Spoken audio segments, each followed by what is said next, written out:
No Country for Old Men was released in 2007 by the Coen brothers. A neo-western and noir thriller, one of the most memorable scenes, Call It Friend, is a good scene to go into depth with. Chigurh is the physical embodiment of an unseen evil or danger that finds its unknowing victim, represented by the owner of the gas station. A simple question from the owner to Chigurh about his origin of residence trips the hair trigger in Chigurh's mind, sending him in attack mode verbally with the owner. The owner doesn't know yet, but he's heading down a path of ever increasing danger. By the time he finally realizes the extreme nature of the predicament, Chigurh has complete control of the scene. As the scene comes to the head, the owner is forced to make a decision.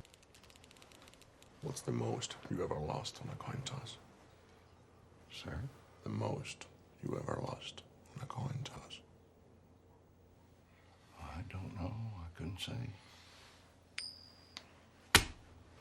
Call it. Call it. Yes. For what? Just call it.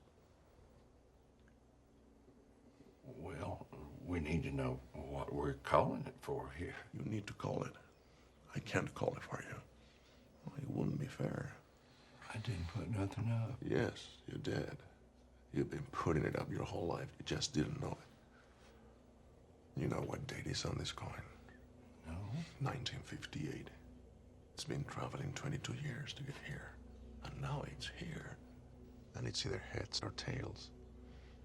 And you have to say, call it. Well, look, I need to know what I stand to win. Everything. How's that? You stand to win everything, call it. All right. Heads, then.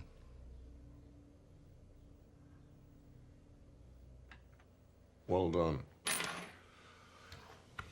Don't put it in your pocket. Sir? Don't put it in your pocket. It's your lucky quarter. Where you want me to put it? Anywhere not in your pocket.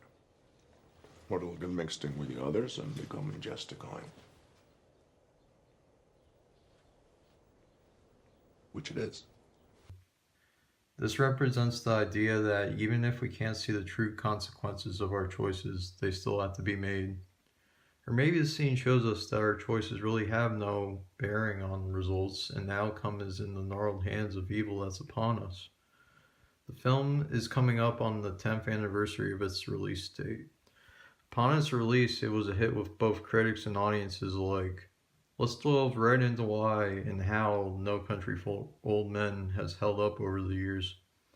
I only recently viewed the movie and felt like it could have been produced this year. The dialogue and actors portrayed are not defined by the era it was written, but by the deep and dark subject matter it draws upon. Themes of conscience, circumstance, and fate are explored just as in other previous Cohan films, Blood Simple and Fargo. Sheriff Bell, Moss, and Chigurh are distinct opposite parallels of morality, with Bell being completely moral, Moss having mixed morals, and Chigurh being completely immoral. This is not to say that the three men have no common core subject that runs through them. They do, and it's the search for something. Chigurh is continually searching for the completion of his assigned tasks, retrieval and return of the money.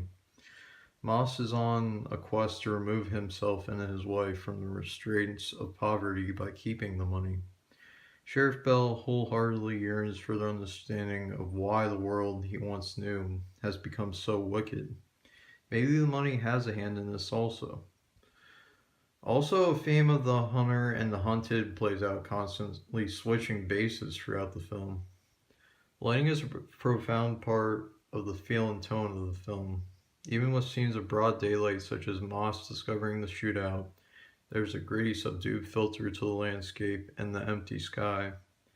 As we watch Chigurh sit in the chair with a gun pointed at Wells, his face is highlighted to show his emotions or lack thereof, while his surroundings are cloaked in a pitch blackness of foreboding.